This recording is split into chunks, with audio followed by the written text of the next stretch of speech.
Mayor. Congratulations.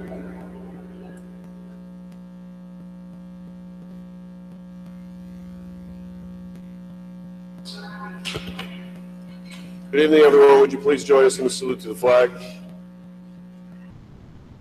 With allegiance to the flag of the United States of America and to the republic which stands, one nation, under God, indivisible, with liberty and justice for all.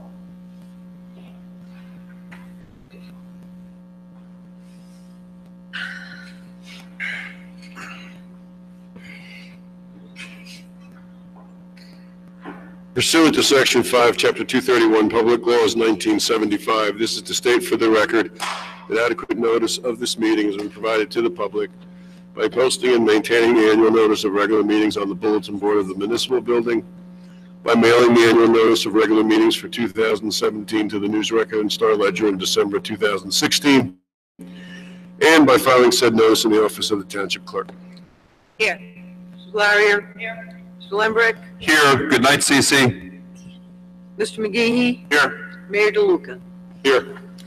Whereas Chapter 231, Public Laws 1975, commonly known as the Open Public Meetings Act, requires that all meetings of public bodies be open to the public, and whereas Section 7 provides that the governing body has the discretion to permit, prohibit, or regulate the active participation of the public at any meeting, and whereas desire this governing body to comply with the provisions of this act, same time to conduct its business in an orderly and expeditious manner, now therefore be resolved by the Township Committee, Township of Maplewood, does hereby prohibit, except as set forth in the formal agenda, active participation in deliberations by the governing body of the public, and except as otherwise prescribed by law, does limit the public to the observations of the actions and discussion of the governing body at all its regular and special meetings. So moved.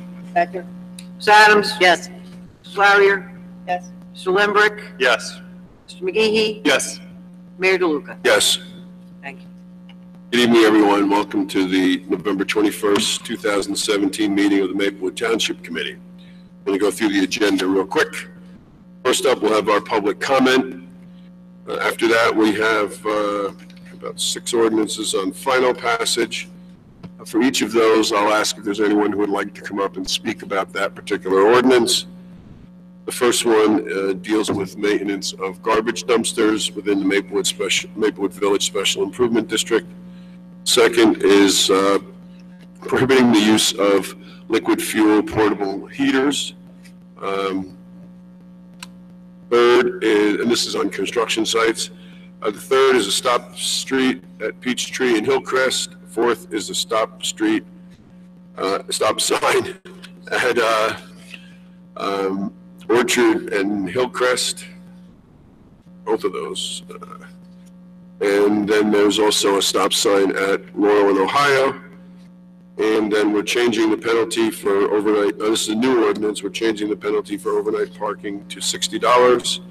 And we're also introducing an ordinance eliminating the requirement that a garage be built on all residential use properties. We have 5 discussion items. The first is crane safety ordinance. Second is the formation of a public safety citizen advisory committee. A third is the use of tents in the Woodland parking lot for events. Fourth is a concessionaire liquor license for the Woodland. And fifth is proposed process and timeline for the recruitment of a new township administrator. We have 5 items on the consent agenda. First is designating Maplewood as the lead municipal agency in the Sustainable Essex Alliance Energy Aggregation Program. We'll be authorizing payments for fire department apparatus repairs, authorizing the payment of bills and vouchers, and approving the minutes of November 8th, both the open and closed session. We'll have our second public comment period. We'll have reports from our administration and then elected officials, and then we will adjourn. So with that, we'll open the meeting with the first public comment period. If there's anyone who would like to address the Township Committee, we ask you to come up to the mic, give us your name and your address.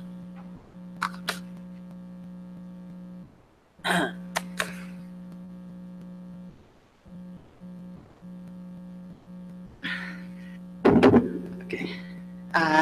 Kasha Pikars, I'm a Maplewood resident, and I'm here, as you all probably know, on behalf of Soma Justice. Me, along with my co-activists from Community Coalition on Race and Soma Action, would like to submit for the public record our recommendations for the Public Safety Citizens Advisory Committee. I don't know who I give this to.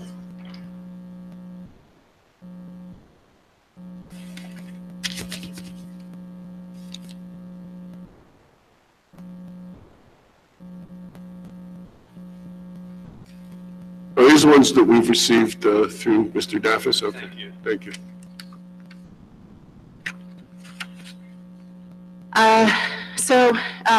Members of our groups will be speaking at this first public comment about this.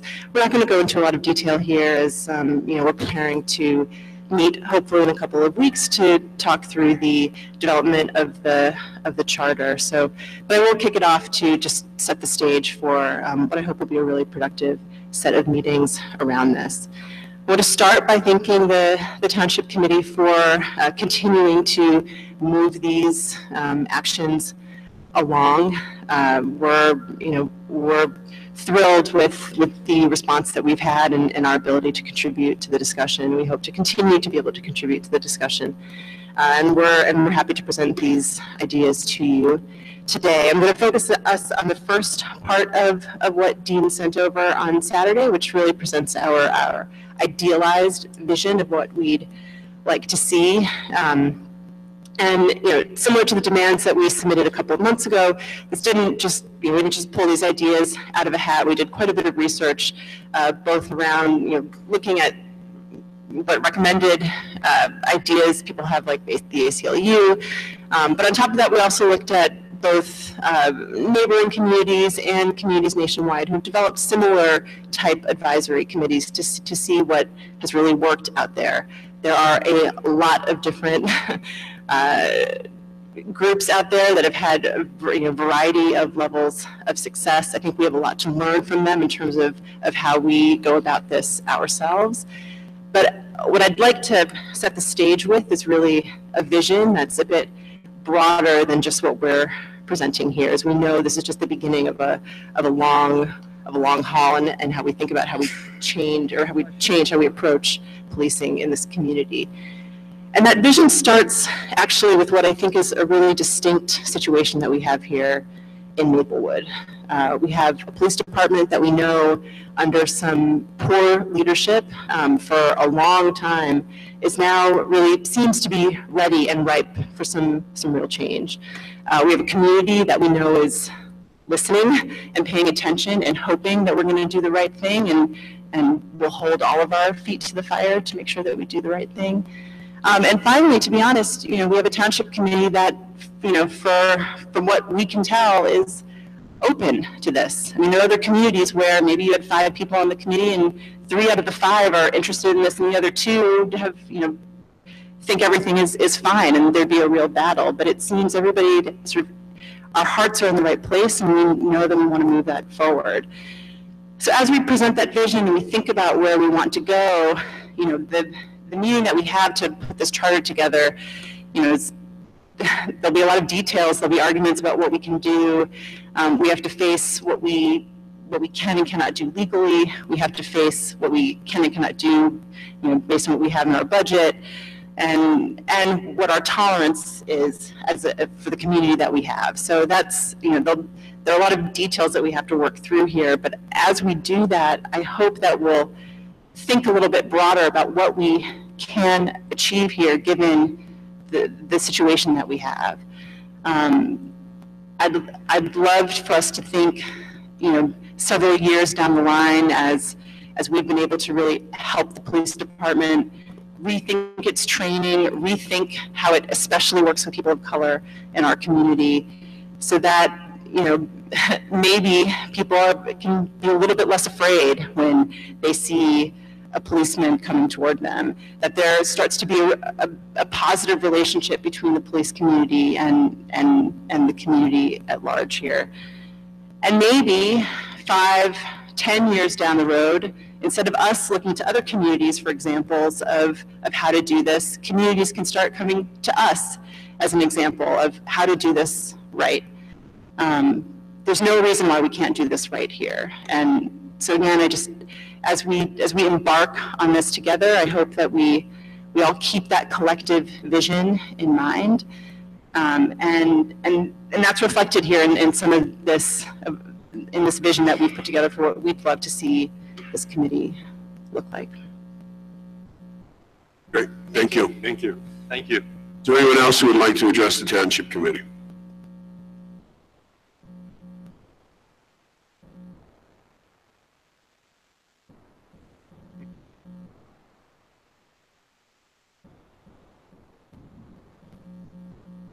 I'm Kelly Quirk. I'm at 152 Parker Ave. I will make this quick, as I'll just join in our some actions part in the document that Mr. Daff has submitted.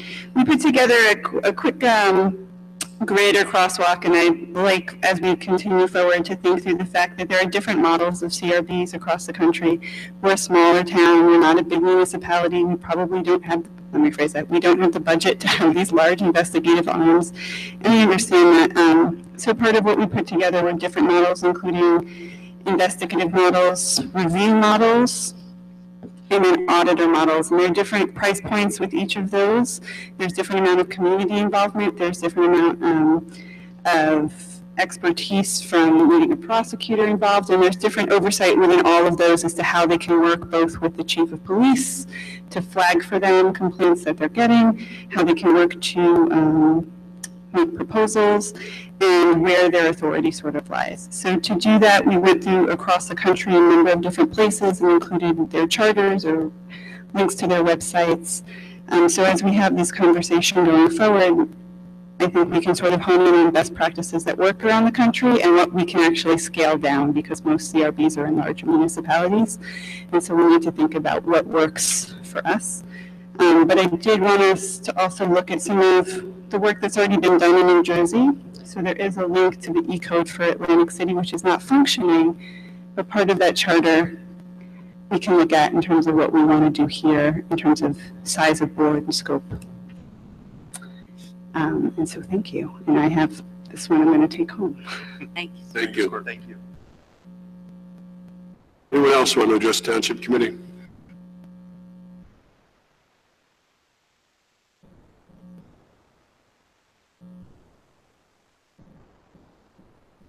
Good evening, I'm Erin Scherzer. I live at 49 Oberlin Street, and I'm speaking today as a trustee with the Community Coalition on Race, and also in collaboration with Soma Justice and Soma Action.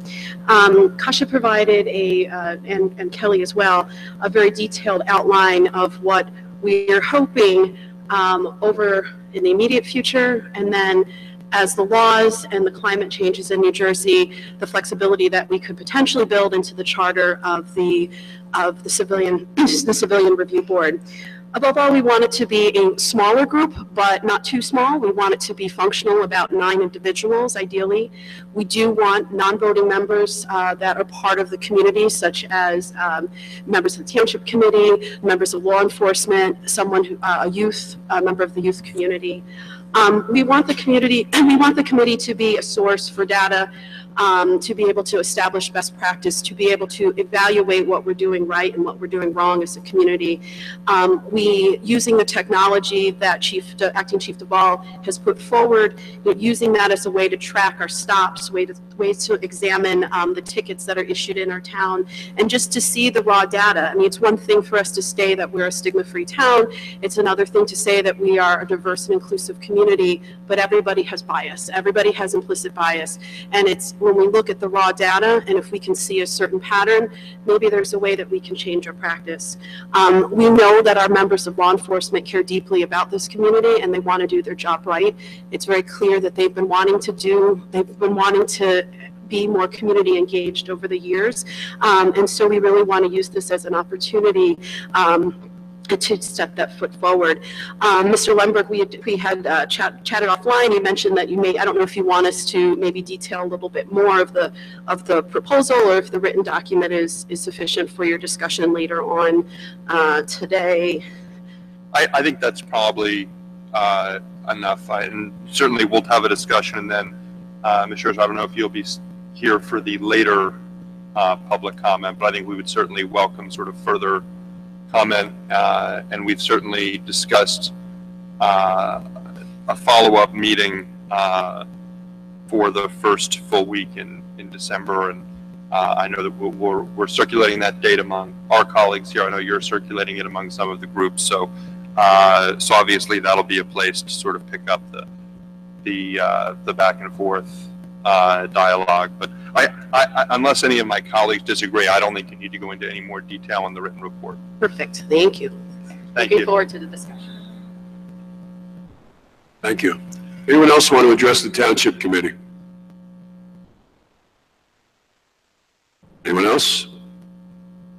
Okay. We're going to close that public comment period. There'll be another one later on. The first ordinance we have is item number 6, it's final passage. Mayor, ordinance 2872-17, an ordinance to amend Chapter 235 of the Code of the Township of Maplewood entitled Property Maintenance. This ordinance will add additional requirements for maintenance of garbage dumpsters located within the Maplewood Special Improvement District. This ordinance has been published, copies posted on the bulletin board in the municipal building, and copies made available to the general public in accordance with the law. Is there anyone who wants to speak on this ordinance which deals with garbage dumpsters in Maplewood Village? Seeing no one, I'll ask for a motion. Mrs. Larrier? Mayor, I move this ordinance be adopted as a whole. The clerk be directed to publish the same as a past ordinance in the Maplewood South Orange News Record according to law. Second. Any discussion? Hope it cleans up the dumpster areas a little bit better. Please call the roll. Adams? Yes. Mrs. Larrier? Yes. Mr. Lembrick? Yes. Mr. McGehee? Yes. Mayor DeLuca? Yes. Another ordinance on final? Mayor, strangely, it's item number 10, but we know that's false. An ordinance prohibiting use of liquid-fueled portable or temporary heaters within the Township of Maplewood. This ordinance will regulate the use of liquid-fueled portable or temporary heaters, also referred to as torpedo furnaces, salamander furnaces, or simply salamanders, or any other flame-producing heaters within the Township of Maplewood.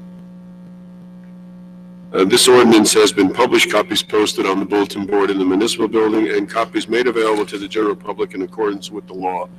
Is there anyone who would like to speak on this ordinance which bans liquid-fueled portable or temporary heaters inside any building during construction, at a construction site? Okay, we'll close the public hearing, and can we get a motion, Mrs. Larrier? Adopted as a whole, and the clerk be directed to publish the same as a past ordinance record according to law. Second. Any discussion? Mayor, I would just add that this was, we worked with the fire department in drafting this. Chief Digglestad and his staff reviewed it. We tweaked it a couple of times, but we think it achieves the result, which would hopefully avoid anything like that happened over at Avalon Bay, and that was the genesis of it. So. Please call the roll. Ms. Adams? Yes. Mrs. Larrier? Mr. Lembrick? Yes. Mr. McGehee? Yes. Mayor DeLuca? Yes. Next item. Let's go with item 11. Okay. Ordinance number 2874-17 is an ordinance to designate stop sign and direct the installation of a stop sign on Peachtree Road at its intersection with Hillcrest Road. This ordinance will designate Peachtree Road as stop street at its intersection with Hillcrest Road. This ordinance has been published, copies posted on the bulletin board in the municipal building, and copies made available to the general public in accordance with the law. Anyone want to speak on this ordinance which creates a stop sign on Peachtree at Hillcrest? Seeing no one, will close the hearing. And Ms. Adams, can we get a motion? Yes, Mayor, I move this ordinance be adopted as a whole and the clerk be directed to publish the same as a past ordinance in the Maplewood South Orange News Record according to law. I'll second that. Any discussion? Please call the roll. Ms. Adams? Yes. Mrs. Larrier? Mr. Lembrick? Yes. Yes. Mayor DeLuca? Yes. Another ordinance on final. Item 12, ordinance number 2875-17 is an ordinance to designate a stop sign and direct the installation of a stop sign on Orchard Road at its intersection with Hillcrest Road. This ordinance will designate Orchard Road as a stop street at its intersection with Hillcrest Road. Now, this ordinance has been published, copies posted on the bulletin board in the municipal building, and copies made available to the general public in accordance with the law. Is there anyone who would like to speak on this ordinance? Sign on Orchard at the intersection with Hillcrest. But just so you know, in order for our police officers to give out tickets, we have to pass these ordinances, so it's on the books. I know you might be wondering why we're doing it, but this, that's why we're doing it. So every Trying to time. make it as interesting as Was that possible. addressed to me, Mr. Mayor, or them? No, yeah, whoever had that question, up here or down there. So every time we pass or any moving violation has to have an ordinance to back it up, so that when an officer writes a ticket or gives a warning, it can't be challenged. Mayor, I'd like to move this ordinance. And I'll second it. Go ahead, move Want me it. to You read gotta the read the whole whole thing, yeah. I move this ordinance be adopted as a whole and the clerk be directed to publish the same as a past ordinance in the Maplewood South Orange News Record according to law. Second. Please call the roll. Ms. Adams? Yes. Mrs. Larrier? Yes. Mr. Lambrecht? Yes. Mr. McGehee? Yes. Mayor DeLuca? Yes. Another ordinance on file. Item 13, ordinance number 2876-17, an ordinance to designate a stop sign and direct the installation of a stop sign on Laurel Avenue at its intersection with Ohio Street. This ordinance will designate Laurel Avenue as a stop street at its intersection with Ohio Street. This ordinance has been published, copies posted on the bulletin board in the municipal building, and copies made available to the general public in accordance with the law. Anyone want to speak on this ordinance? Seeing no one, will close the public hearing, and Ms. Adams, can we get a motion? Mayor, I move this ordinance be adopted as a whole and the clerk be directed to publish the same as a past ordinance in the Maplewood South Orange News Record according to law. And I'll second that. Any discussion? Please call the roll. Ms. Adams? Yes. Mrs. Larrier? Mr. Lambrecht? Yes. Mr. McGehee? Yes. Mayor DeLuca? Yes. And then we have an ordinance to introduce. Item 14, ordinance number 2877-17, an ordinance to amend Chapter 257 of the Code of the Township of Maplewood entitled Vehicles and Traffic. This ordinance will revise the penalty for overnight parking in the Township of Maplewood to $60. What is it now? It's 45 now? 45? Okay. No, 25. 25. Which committee did this come out of? This came from Mr. Bancroft, because our municipal fines have to be reviewed and approved by the assignment judge. It was submitted to the assignment judge and she approved it. The ordinance just didn't catch up with it, so we're doing the ordinance to catch up with the fine that's presently on the books. Okay, because my question was going to be whether Mr. Bancroft and Ms. De Palma had reviewed this, so it Yeah, sounds like the answer is yes. the genesis of it is Mr. Bancroft. Wonderful, thank you. Mr. McGee? Sure, Mr. Mayor. I move this passage on this ordinance on its first reading, its publication according to law in the Maplewood South Orange News Record, and a hearing to be held on December 5th. I'll second that. Any discussion? Please call the roll. Ms. Adams? Yes. Mrs. Larrier? Yes. Mr. Lambrecht? Yes. Mr. McGehee? Yes. Mayor DeLuca? Yes. And the last ordinance on introduction. Mr. Mayor, item 15, introduction of new ordinance, ordinance number 2878-17, an ordinance to amend Chapter 271 of the Code of the Township of Maplewood entitled Zoning and Development Regulations. This ordinance will eliminate the requirement that a garage be built on all residential use properties. Can we get a motion, Mrs. Larrier? Passage of this ordinance on its first reading, publication according to law in the Maplewood South Orange News Record, and a hearing to be held on December 8th. No, Fifth. 5th. Second.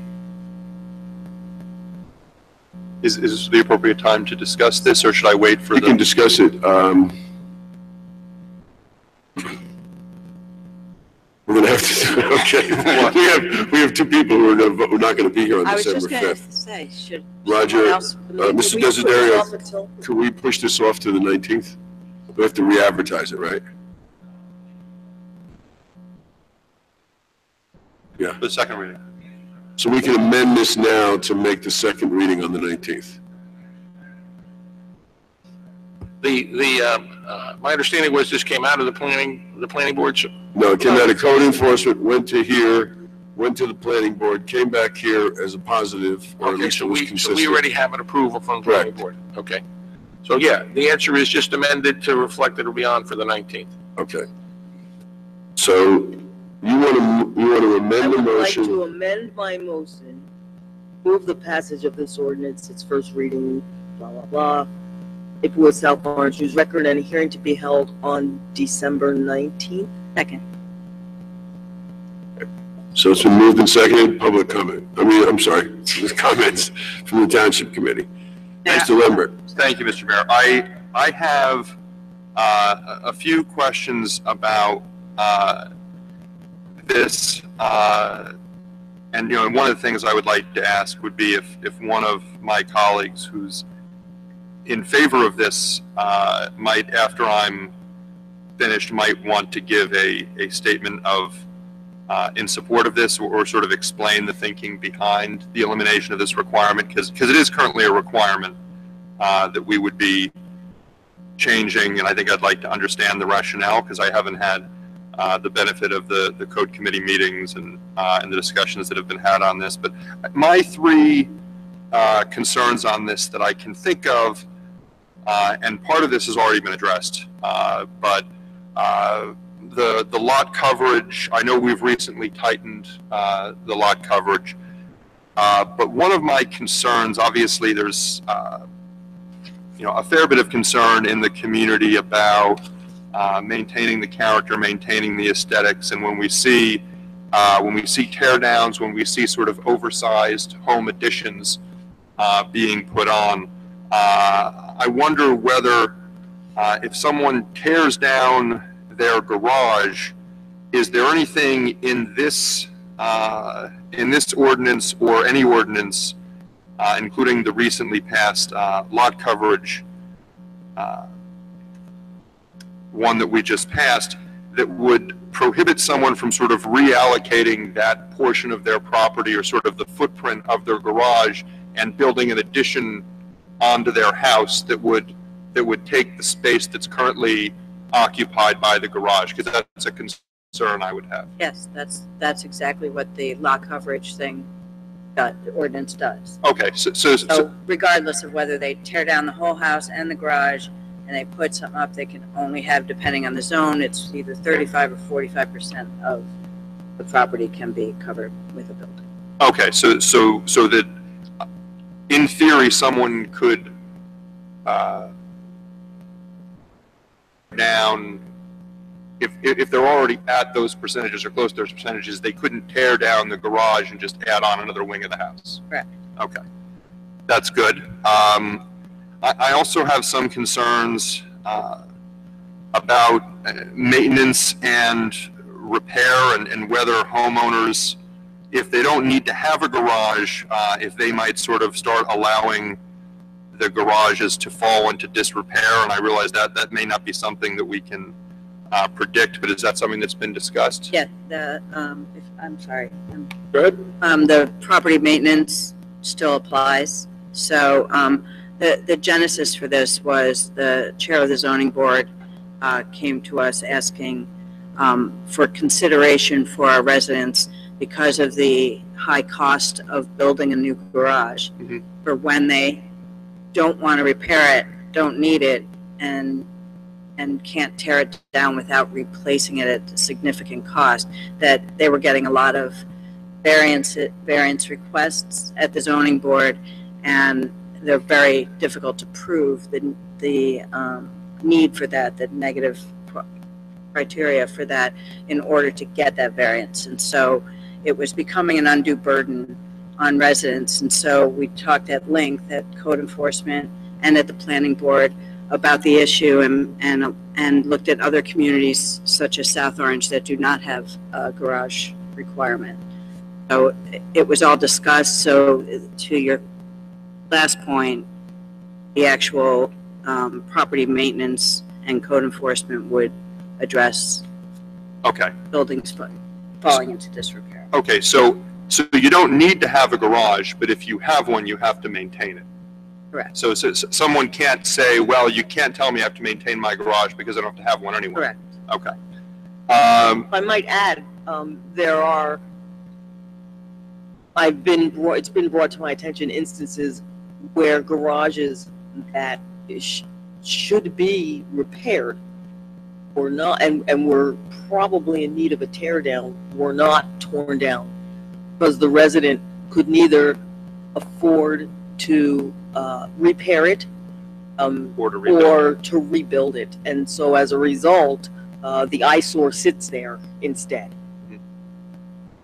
And my last question, it sounds like we looked at some peer communities. So I'm wondering, in terms of general aesthetics, which is probably harder to evaluate because it's subjective, but also property values, which are objective, have we, in any of these committees, discussed sort of the concern that that the absence of garages could impact aesthetics generally or property values specifically, not just for those properties in particular, but for the surrounding properties in the neighborhood? Is that an issue that's been discussed and addressed? We did talk about that, and the research that we found from the real point of view is that the home with the garage would be more valuable with the garage than without.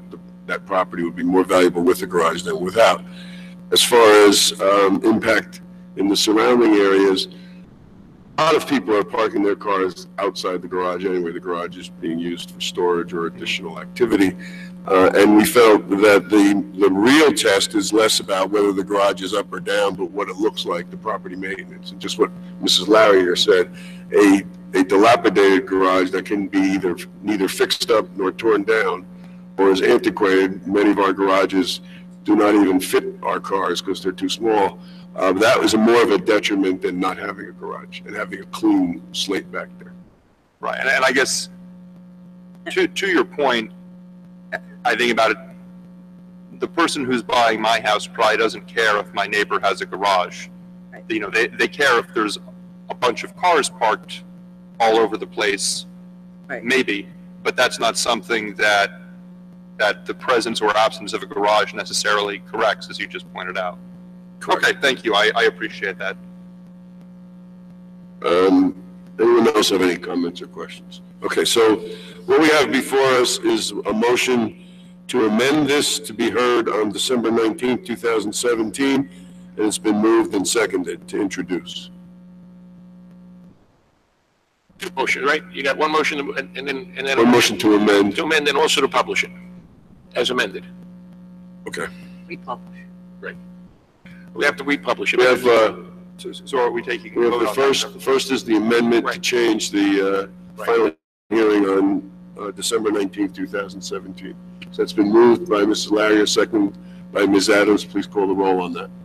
Ms. Adams? Yes. Mrs. Larrier? Yes. Mr. Lambert? Yes. Mr. McGee? Yes. Mayor DeLuca? Yes. And the second is the main Just to motion. Just to now republish it for a second reading date of December the 19th.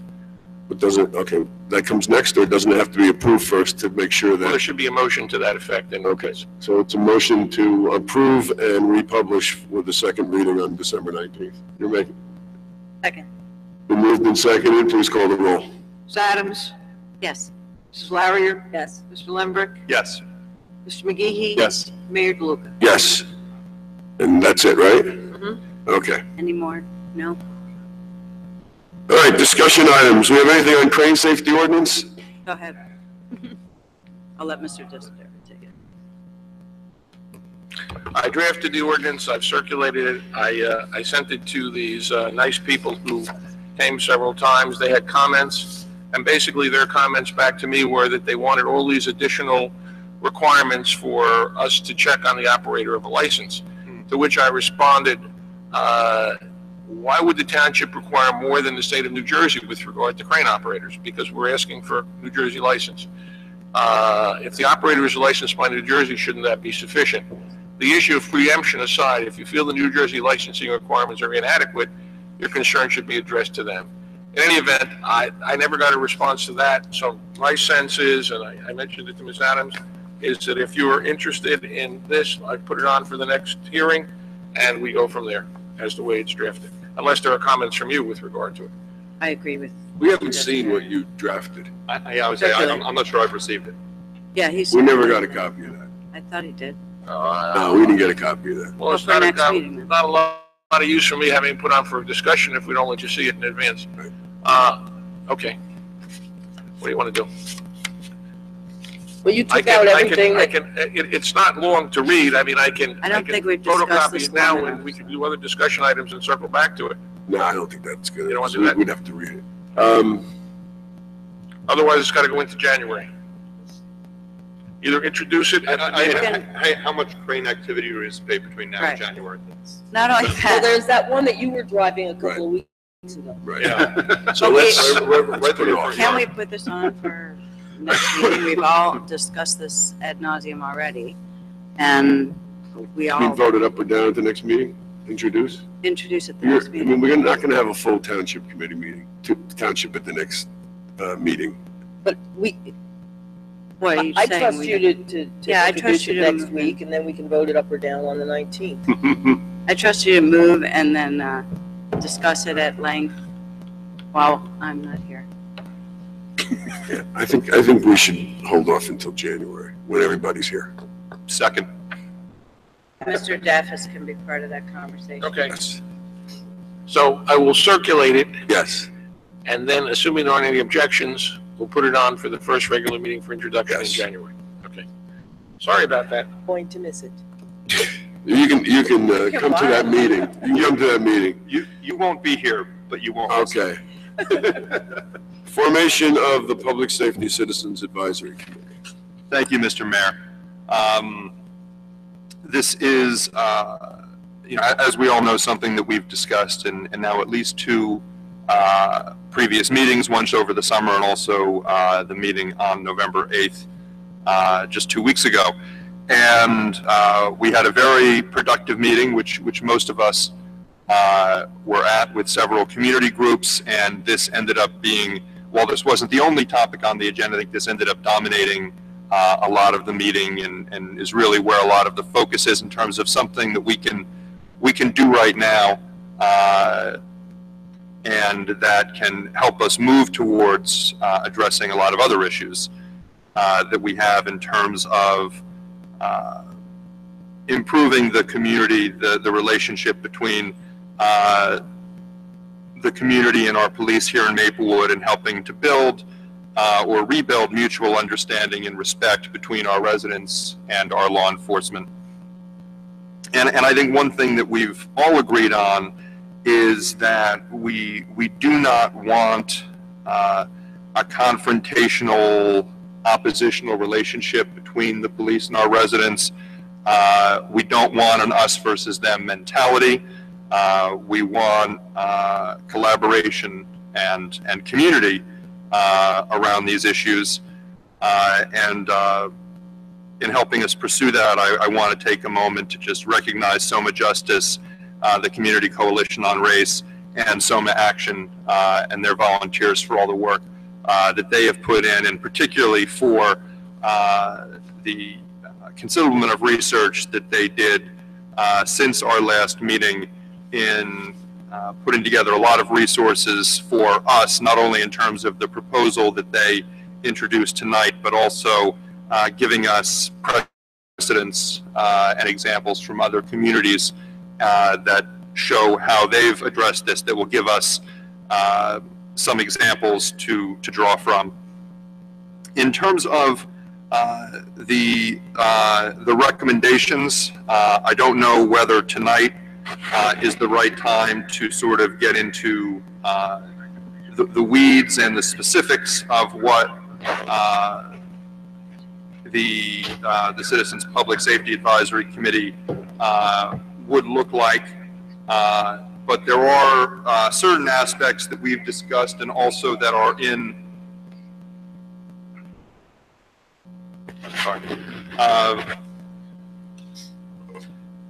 and that I would like to highlight that I think are important issues. The first is that the idea of having the individuals on this committee be community members, to not have this committee filled with government officials or members of law enforcement, I think is important. I think having representative from different stakeholder groups in the community is important. I think having non-voting members or liaisons from the Township Committee, from the Township, where the Township Administrator or Deputy Administrator, having a liaison from the Maplewood Police Department, whether it be the chief or someone else. One issue that I wanted to raise is that we had discussed having a youth or a teen board, and whether we would want just one youth member, younger member of this committee, or whether we would want a separate youth committee that would address issues unique to youth and teens, particularly those at the middle school and the high school. I think that's something that's worthy of wider discussion, where that would be part and parcel of the Public Safety Committee, the Citizens Public Safety Committee, or something different.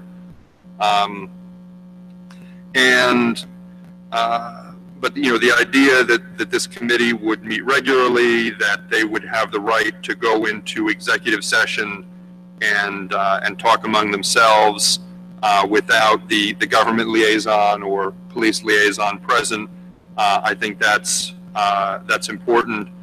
As has been noted by at least one of the speakers tonight, I think the amount of budget that we will have to devote to this in terms of staff or other costs will be pretty limited, if any. So we'll need to sort of work with what we have. One idea that has come out, both in terms of the proposal from the community groups, but also in looking at the precedents we have of what's being done in other communities, is sort of the training and participation that's required of the members of such a committee, whether it be a review board or an advisory committee in these other cities and towns. And I think there's some really good stuff there that we should consider making, if not a explicit requirement, at least an expectation, and that is that there be training and orientation for all members, that include familiarizing themselves with the Maplewood Police Department standard operating procedures, with their operational orders, and that's going to be critical for them to do their job, is to understand how it is the police are told to do their job. And that's something where they may be able to offer feedback, offer critiques, as several of these groups did. For example, when we were considering the operational order implementing the welcoming community resolution earlier this year, and that was very helpful. And another thing that has come up is ride-alongs, and I think that's a great thing to do. It's something that actually I have not taken advantage of during my 2 years on the Township Committee, but plan to very soon to do a ride-along or some time with both our police officers and fire department firefighters, and I think that would be crucial to helping the members of this Public Safety Advisory Committee understand the job that the police are doing, and help to sort of build that mutual understanding and trust, so that the police and the citizens on this committee will sort of be able to be able to speak the same language and understand what it is the police are doing day to day, and have the police understand that they're understood.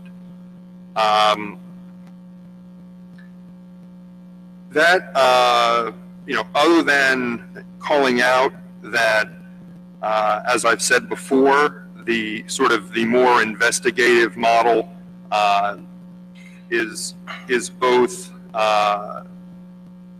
troublesome in that, it's being challenged in the courts here in New Jersey. There's concerns about whether that complies with the various state statutes in place, the Police Chief's Bill of Rights, among others, and also the collective bargaining agreements we have. So that is, the power that this Public Safety Citizens Advisory Committee would have would obviously need to be vetted through the appropriate legal channels, and we would also need to consider the costs.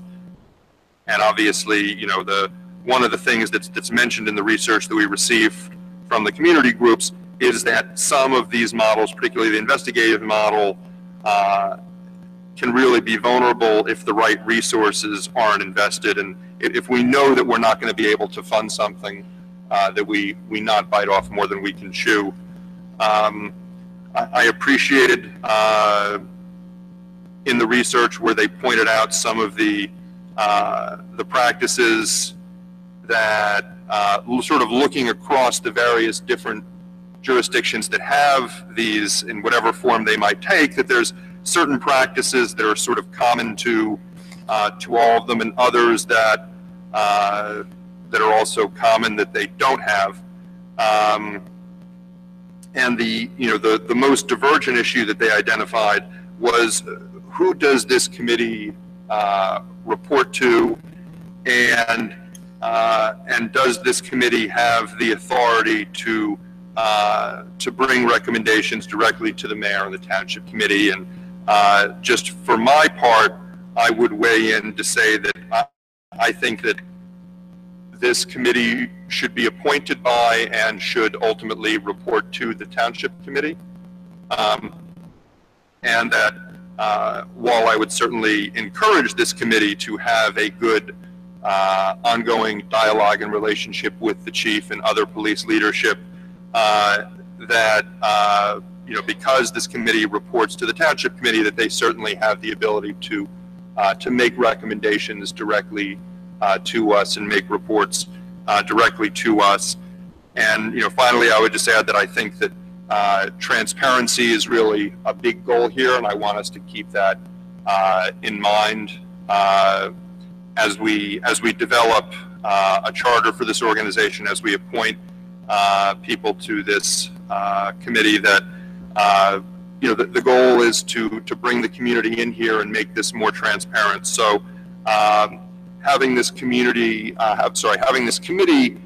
put together reports, whether it be on a quarterly or semi-annual or annual basis of this is what we're doing, this is the progress we've made, this is the problems we're finding, these are our recommendations, etc. And or this is the data that we've collected, and this is how we've analyzed it. All of those things I would be in favor of both presenting that to us and obviously making it public. So I realize that covered a lot of ground, but Mr. Mayor, I think that's, from my perspective, where we are. I think we're getting close to the point of being able to start talking about an outline for a charter or an ordinance that would create this committee. There are certainly some things that are going to have to be worked out, but I'd like to be in a position so that in the one of the early meetings in 2018, we can hopefully be discussing specifics and maybe even putting an ordinance creating this on for reading and a vote. Thank you.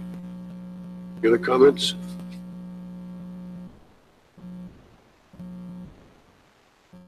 Just a couple of comments. One, the meeting that we had in November, I thought was excellent with the organizations involved.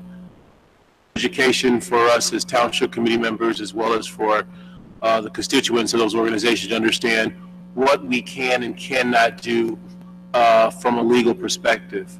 I thought it was also a good opportunity for us to have frank conversations about some of the concerns that our residents have in regards to police relations and how they see our police force moving forward. I look forward to our next meeting, be it the first week of December, because I think there's a lot of information that's been provided to us, and we still have more communication which we need to disseminate to those stakeholders and get really into the weeds and have, as Mr. Lindbergh said, some frank conversations. I think there's a lot of stuff on here that is doable, and there's some things that frankly are not doable just based on what we can and cannot do. That being said, I also would like to invite, in addition to our chief being there, and also having another police officer involved in the conversation, one that obviously is of a lower rank and would be more of a person who will likely interact with our residents, those of color, versus say our chief theoretically. Finally, I do agree, Mr. Lindbergh, I have had the opportunity to ride along with our police officers and have with the fire department. And I think it is very beneficial for us as TC members to do that. So my thoughts is that I appreciate this work. I think there's a lot here. I think really the true conversation comes when we have the next meeting and we sit down for an hour or two like we did last time and go through line by line, chapter by chapter, and kind of come where we're at, where we can go moving forward. The one thing that I agree with and we're going to have to be ready for is the training. Training is expensive, and in order to get where we want to go as a collective body, we're going to have to incur that cost. And so we need to prepare for that from a budget perspective. Those are my comments. Thank you. Anyone else? I have a few things. I looked up a couple of these committees and boards and shared different models and ordinances. And I just want to put some stuff out there publicly so that you all can hear some of this too. I thought the Knoxville, Tennessee had a very good whereas clause that may be useful in thinking about purpose. It talked about the need to allow citizens to assume a greater role in guiding the police department in matters of public concern, including the examination of citizen complaints and complaint review procedures. It seems to me that that is an important part of what we heard from the community that they have of working here. It was another thing that I found in Mobile, Alabama, and that was one of their responsibilities is to develop and make recommendations directed towards informing the community of its rights and responsibilities when coming into contact with police officers. So I thought that was important too, because it allows this group to talk to the community and inform the community about the rights that they have when they interact with the police.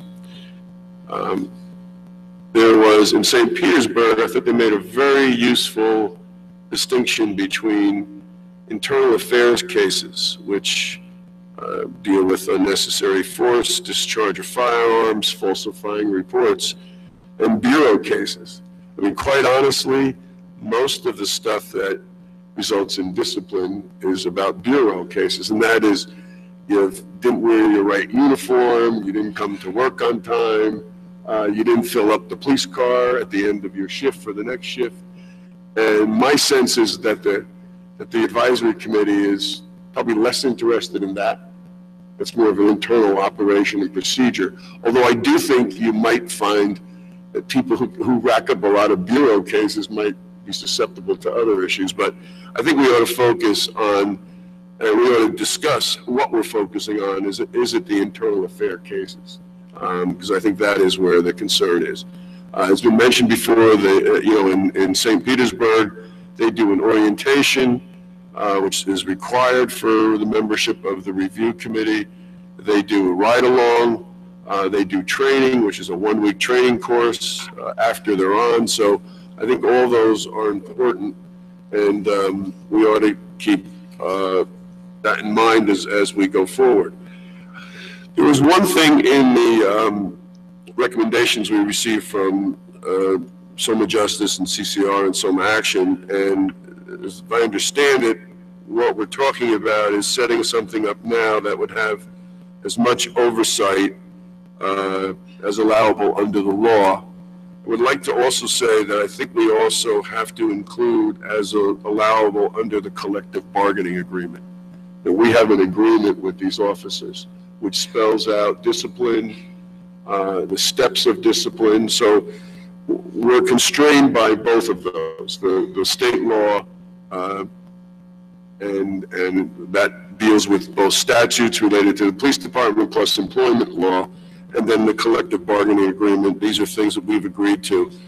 My sense is that, and we'll certainly discuss it that first week in December, is that I heard our residents saying to us that they'd like to get started doing something and work with us to evolve the mission statement or be, I guess, dynamic, have a dynamic process that what we start out with may evolve into something broader or different as we work and learn this procedure. And I think that is appropriate. There was one other one that talked about public documents and giving the committee everything that is a public document, which I think is an interesting notion. And then that we'd have to work out, what about documents that aren't public but are germane to the work of the committee. So there's a lot of things related to confidentiality of the committee and all that that's going to have to be taken into consideration. So I think this is a step, again, in the right direction, and we ought to continue to move forward. And I do look forward to the next conversation with the community. And I want to invite Mr. Daffis, who's done a lot of work on this, and thank you for sharing that and being the conduit for the information share with us, if you'd like to add anything to this discussion.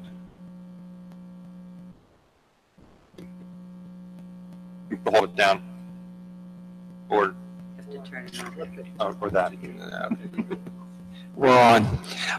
Thank you, Mr. Mayor and Township Committee. I'm not going to say a lot. I think we've all covered everything here very artfully and articulately and comprehensively. The community has been terrifically engaged on this issue, and they've done an incredible amount of work in researching this. So we have recommendations, we have guidelines, we have a framework, we even have an A to Z handbook on how to create our review committee. And as everyone has already expressed, we can start somewhere and move in a different direction as necessary, as long as we all continue to work together, as long as we continue to share information. And I would certainly be in favor of the community being an important part of drafting the charter of this committee. Certainly. So I look forward to this. I look forward to working on this in my first term, and I'm really excited about it. Thank you. One thing I would ask us to all think about before we meet is the difference in just the terminology, because language matters, and the difference between a board and a committee. In our own internal working, when we think of the planning board or the zoning board or the library board of trustees, it connotates a decision-making process, maybe even an independent decision-making process. We also have a historic preservation commission. So we've used that term that allows folks to think about themselves as a commission, commissioners, and so it's a little different language. And then, of course, we use committee. And we use advisory board, too, I think. But I think more when we talk about advisory committee, recreation advisory committee, Maplewood, we also have the Maplewood Arts Council. So we have a lot of different names that we call ourselves, and just thinking about what we want to call this might be, because it just from the outside, it might appear to be something different by whatever name we put on, or might have more gravitas by whatever name we put on. I think that's a really good point, actually. And as we start putting together the pieces of the charter, that will inform us really well. I noticed in reviewing the different models that are out there, the term is not consistent, the title. even some advisory committees are actually investigatory models. They go beyond just it being advisory committees, and vice versa. Some review boards are merely advisory committees. So as we put forth the various components of our charter, that will inform our title even better, I think. We said to move on and leave this for further conversation with the group. I think we're going to be meeting either the 6th or the 7th, right? Right. Okay? Thank you, Mr. Mayor. Thank you. Next up is the use of tents at the Woodland parking lot. I've asked Mr. Fishman just to approach the bench. And someone, set this tent up. Well, all right, so I'd like to do that. So a couple of years ago, 2 years ago, actually, we were asked to allow a tent set up in the parking lot of the Woodland for a charity event, which I thought was going to be a one-time event, but it wasn't, and the second year came and we have a tent. Now we have other people asking us to use the tent. I don't think that was what the parking lot was originally envisioned to do, because we have to ask the people who actually pay us to park overnight, et cetera. They have to move, we have to locate other people. We've had complaints from at least one house adjacent to it about the noise. And I just feel that we don't have any kind of policy or any thinking, or I haven't found any, behind what we want to do and what kind of limits or lack of limits that we want to have at the parking lot. So we have recently been requested by a group to have tents in the parking lot. And if I'm not mistaken, they made reference to the event that we've had tents before, meaning that we have set up some sort of... Just so we're clear, the event that uses the tent out there is the Oyster Fest. Yes, the Oyster Fest, which is actually a melanoma skin cancer fundraiser for the defeat of, detection of. Yes. So what I'm asking is for the Township Committee to consider this, but in the meantime, to put a moratorium on the use of tents in the parking lot until some sort of policy is developed through one of our committees or several of our committees, so that we don't have to face this question until we come out with some sort of, policy decision. I have a question, Mr. Manning. Yes, sir. Do we have any pending requests from groups? The Fishman's going to address that. Yeah. Okay, because I guess that's what I would want to know is how much time do we have to sort of make decision before groups that have made requests become? Well, that's why. Well, I think certainly we have next October's Oyster Fest, but besides that, I think we have something. Yes. I'm sorry, just announce yourself as who you are. I'm Andrew Fishman. I'm the manager of the Office of Cultural Affairs for the Township. I was approached by one group that most recently was involved in the Diwali Festival, which had a greater turnout than even our most optimistic projections indicated. And if it weren't a nice day where people were able to move and eat their food outside on the other side on the lawn, we would have been turning away hundreds of people. So that issue, because they want to do the Diwali Fest again next year, would come up eventually. But I was approached a couple of weeks ago by another group that would like to follow in their footsteps and do a festival for the Lunar New Year in February and follow the same mode that Diwali did. And the concern is obviously with entertainment and booths set up inside the Woodland simultaneously, that once again, it would be too tight and run out of room. So they've approached me and understand that this is predicated on the issue of a tent being put up in the parking lot being addressed. So that's what's pending. They want a tent in February in the parking lot. Correct. Heated tent? I would imagine you would have those questions. Mr. Manning, you mentioned the inconvenience to those who have permits to park there overnight. how many nights, for instance, when do they have to vacate the parking lot? And how many nights are they without parking? Well, I think that they're, depending upon the setup time, but they're during the one night bit prior to. Yeah, actually the way I envision this, it wouldn't impact the permit parkers. They're impacted for Oyster Fest, which sets up their tent in that sort of dogleg part of the parking lot. What we would be proposing is exclusively the lot adjoining the east side of the building. This is particularly what he's proposing. I don't know what they're requesting. So it could impact them, perhaps not, but generally the answer is one night. Yeah, one night and the day of the festival day. We give them another spot. Yes. So we give them a spot. They don't lose their spot. You just have to move it. Yeah, they have to move. Right. And how many parking spaces are impacted? 20. Well, the overnight parking, 24-hour parking is 18 spaces. And then it would impact, we have some commuters that have permits for during the daytime. 25 spaces. At tops, and this, I don't know what day the Lunar New Year's this year, typically I would know. Mid-February. February, yes. Any particular day of the week?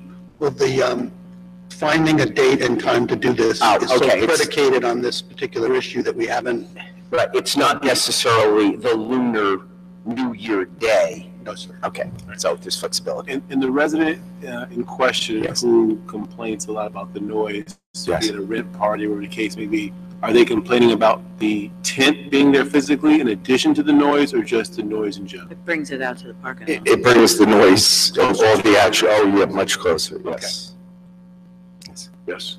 So I think we need to talk about, on a broader scale, whether we want the parking lot to be used at all, regardless of whether or not there's a tent. Right. So, because it does have a broader impact, takes away parking spots for the businesses in the village, for one. It takes away parking spots for even those going to the event at the Woodland. Right.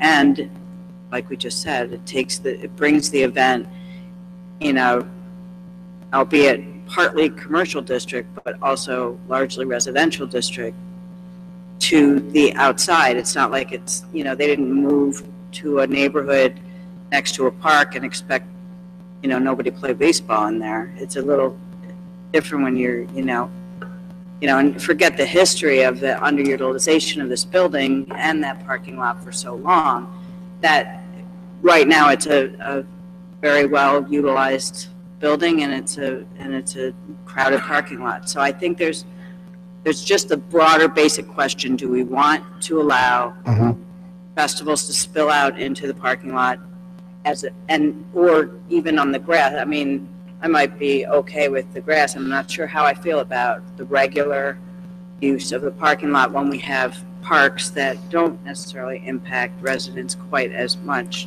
at our disposal, or their disposal as well. Yeah, I have a question about that. How many events theoretically this year, statistically, have leveraged the parking lot when they've rented the Woodland? It's only come up for Oyster Fest. That's it. Well, didn't we have the one in Diwali? With the Diwali, we had outside. We had food vendors. Right, but as far as looking for a tent. No, just impacting the parking lot. The most recent one was Diwali. And approximately, but were there others?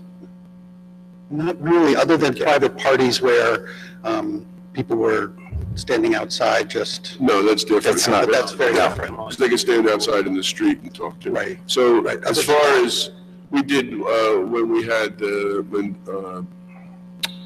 monks were there, we had the march. Right. But that was just gathering. We really didn't have activities. With the Diwali, we had the art. The kids' art was out there. Yeah, and the monks also, there was a lot of room left inside. Yeah, that's true too. So Wasn't much it's inside to basically impede a it. theoretical issue. We need to figure out what we want to do.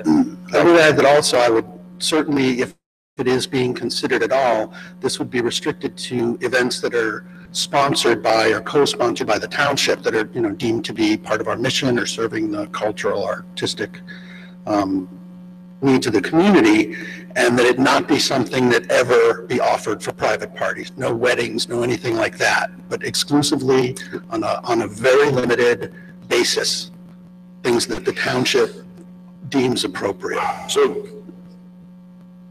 we co-hosted with them. So talk about what's the compelling reason to do this from your management of the, and your overall goal of bringing in diverse groups. Is there something we're missing that we're just looking at the use? Is there a bigger picture here? Only that we've discovered some opportunities that exceed the space that's available, and it gives us an option for something else to do. And that the compelling reasons not to do it are very compelling, but they're relatively few. It could cause certainly disruption to the neighbors and the parking situation, but I would think that it would be worth considering and possibly experimenting with, rather than place a moratorium flat blanket, it can't happen at all, and possibly allow it and then reevaluate it. But it would be very limited use, and it just is one more resource. That parking lot is a great open space, it's a paved space, and it just seems like a natural extension for what we do there. Would the lunar activity be daytime or nighttime, or go It would be a daytime into night? festival. Daytime festival? Yeah, so probably 12 to 6. And it would be on a weekend, I assume? It would be on a weekend. I guess my concern a little bit is, you're saying that opening up for tents, there's it would open up limited opportunities. I think opportunity crops up the more you allow it. At one point, we didn't have a lot of events at the Woodland to begin with, and now that place is rocking. So I guess that's my concern. As you have the ability to have a tent, the opportunities crop up, and then how do you limit it? So I think that's my concern. It definitely I is. don't know where you cut it off. Right. We already do it for Oyster Fest. I like the idea of saying, okay, it's only if it's hosted by or co-hosted by the township, but not for nothing, Andrew, anything you do is going to be co-hosted or hosted by the township, and you have a knack for bringing stuff to us. So I think we're still going to have the same issue. Well, that's where the issue would come up, is whether or not it's something that the town deems to be worthy of us participating in, sponsoring. That's the first step. But yes, it certainly could open up that door. I also have concerns with if we're going to do this on or I don't think we want to be in a position that every event that wants to use the outside has to come to the township committee for approval. It puts us not in a great position, number bad. one. Number two, it's just, it's onerous. And if we had no other locations in town to hold events, then I might be sympathetic to extending into the parking lot. I think we have D Hart Center where there's Plenty of- outdoor space right outside. We have 2-3 large parks that events can be in. So I don't see a compelling reason other than having an event that's inside and outside and spilling out. And I think the negatives are too high, personally. And I'm not saying that we can't think this out and do that. Right, yeah. I'm just asking that for now. Right. Not now, And because he has to get an answer. I wouldn't even necessarily put a moratorium on an existing event. I mean, I think that's almost like grandfathered before we came up with this. Right. But we don't really charge. I think that there are economics involved in it. There's the amount of police protection, although they do hire some. I'm not sure, if it covers everything. So the point being is, I think that Mr. Fishman has done an excellent job bringing these great things there. But it's a big space. Why can't people just sell tickets And be inside. Yeah, and we're going to be Okay, paying. so for it doesn't sound like anyone wants to make the argument that this should happen. Well, I think what I would say, and maybe this isn't contradictory to what anyone else has said, but I don't like the idea that one event or two events get sort of most favored nation status, where they get to have a tent and others don't. So, so I wouldn't be in favor of, if we're going to have a moratorium or a ban or whatever, of grandfathering in Oyster Fest or anything else. I think the same rules have to apply, and I would want to consider, because I don't think Oyster Fest is necessarily more worthy of having a tent than some other cultural event. I don't think just because someone else has already done it means they get to keep doing it and others don't get to do it. Yeah, I would agree, except that it's something that's already been, and, we can argue about that at another time, but I just don't, when you allow somebody to do something and then you take it away, it's different than just giving them favored status. It's something that they already had and created an event. Yeah, I can tell you there's no way that I'm going to let, and from my vote, Oyster Fest do it if no one else can do it. I agree with that. No way. I agree. I think if Oyster Fest gets to do it, the Dolly Fest gets to do it too. Even if fair is fair. Right. I'm thinking that we have other options there in terms of tents other than the parking lot. We're the other side, which is really, underused, not used, etc. We could work something out where we can do that and Front yard too. no, well, yeah, that's a possibility. Yeah. But we have the parlor area and the Great Hall. Yes. And when is the timing of getting other space in that building online? Because we currently have Not It's not anytime soon. The one thing we are going to do is have the elevator, which would allow for people to access the parlor or the Great Hall without having to go outside. Right. So that's going to come on hopefully this year, 2018. Maybe, because we've gotten more expensive. No, the elevator itself is definitely a project we're going to move forward to in 2008. Right. Just the elevator. So I think that there are other options. I think we need to, I'm just saying that we need to think it out and get a plan. I think it's clear that we have members here who, if we're going to ban it for everybody, and then there's probably in between, but for this particular request for February, somebody wants to make a motion, then we can see if people want to do it or not. So the motion would be to allow a tent for Lunar, because it seems like the Lunar New Year group, in conjunction with the township, can use the woodland for their festival. We're not, no one's voting against that. Right. The vote would be whether they can use the parking lot, a tent in the parking lot. So their request is to use the inside and the parking lot, correct? Yes. For purposes of taking the temperature of the committee, I will make a motion that the Lunar New Year event be allowed to use a tent in the parking lot for their February cultural event. I second it.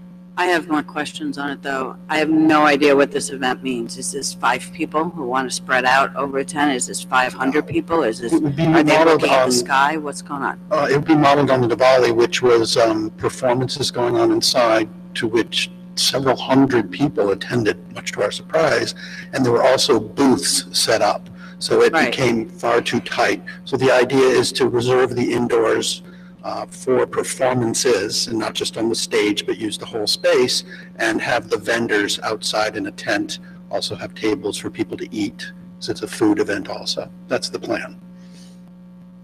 And who's doing this event? It's actually the Soma Cross Cultural Works, who are also involved in the Diwali. They want to give the other part of Asia an opportunity to celebrate different cultures. Any other questions?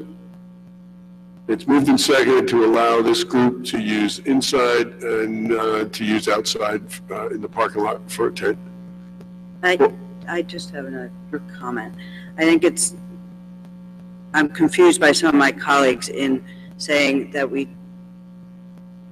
nobody can do it, or we're gonna allow another one. So which way are you guys going? On the one hand, you're like, if nobody can do it, nobody can do it. And on the other hand, let's make a motion to let this group do it. I'm confused. The motion for purposes of bringing it to a vote. I did it for reserve, but what I would say is the distinction that I would draw is if we're going to say that we're not going to allow groups to do this anymore, then I would say we're not going to allow groups to do this anymore. But if we're going to allow groups to do this, I don't think that it can just be based on who's done it before and who hasn't. Exactly. Because the same concerns, if there's compelling reasons not to let this be done, there's compelling reasons to not let it be done. Be it February or next October. So, Using that, that theory though, there's a whole lot of 6-foot fences that need to come down in town. True. If you're gonna use that theory, if you want to use that benchmark, then why, there's a whole lot of stuff grandfathered in this town. right. Are you making a motion, Mrs. Larry? No, No. no, we have a motion. Are we have a grandfathering motion. something now, or we're talking about now? Right. We have a motion, It's been and seconded. it's been seconded. I'll answer you where I'm coming from. I'm gonna vote yes for this because, on a case-by-case basis, I would evaluate it. I think this is, a promotion of, cultural awareness, similar to some of the other things we've done in town. I also want to preserve the right for the Oyster Fest to have their festival there. So I'm going to vote yes. Call the roll. Ms. Adams? No. I wish I had more information on it, but just on the face of it and what I hear, I can't approve it. Ms. Larrier? I have to vote no, only because I do see it being sort of floodgates could open. I have that much faith in you, Andrew. Mr. Limbrick? Yes. Mr. McGehee? Yes. Mayor DeLuca? Even though I told you this afternoon that I would, or this morning, that when we met, that I was not in favor of this, I'm listening to you and I'm willing to change my mind. And I also think that unlimited circumstances such as the Oyster Fest, because it's such an important part of the community, that I would vote yes. So, Passes 3-2. right, so am I to understand that anytime a tent use, Mr. Fishman should be bringing it here? That would be the policy right now. Understood. That's good. Well, but Mr. Manning, to your point, even though we didn't do the moratorium as you suggested, I would suggest to my colleagues that we do, whether through one committee or multiple committees, that we come up with a policy so that we don't necessarily have to rehab this debate every time someone comes. Great. That sounds like a good idea, but I think the policy's been set. I think you have to have the debate every time. Yeah. Well, so far, according to the data, there's only been 3 people that have come to you with the tent offer, right? This is actually You come and visit. No. It's really the first time this request has formally been made. So we've just said it's not going to apply to anybody who's privately renting. It's going to be something that we can decide on a case-by-case basis, given the reasons that you had articulated and the overall goals we have as a town to be diverse and inclusive and welcoming. And so, we'll take a gamble. Well, if it's any consolation, now we have to find them a date and look at the expenses. See, that This is- was the initial hurdle, There you so go. we'll It move may not forward. even work, it may not pencil out. May not. All right, so we took the vote. Stick around for the next item. I do have one question. Who pays for the tent? This would be all at their expense, including anything that is required of the town, be it police or putting up signs. Inspection? Yeah, exactly. Okay. And while you're here and while we're talking about events at the Woodland, what is the policy, if any, in terms of food trucks coming? Because sometimes they park outside and they sort of have somewhat of the same effect of the tent in terms of taking up parking spaces that would otherwise be used for people coming to the event or people coming to the village, and also causing the event to sort of move outside and people to eat outside, converse outside, more so than otherwise. Could you speak to that, Mr. Fishman? I can, that we don't have a policy. We've just, when the situation has come up, been extremely discreet, asked them to park in back or make sure they don't use a generator. But there is no hard and fast policy, And is that true for both township-sponsored events and private events? all events. Okay. That may be something that. That's something We have tried to discourage the use of Okay. food trucks. The next item to discuss is the concessionaire liquor license for the Woodland. When we were in Atlantic City at the League of Municipalities, a few of us attended this session on the ABC law. And there is a state-issued concessionaire license for property that's owned by the municipality.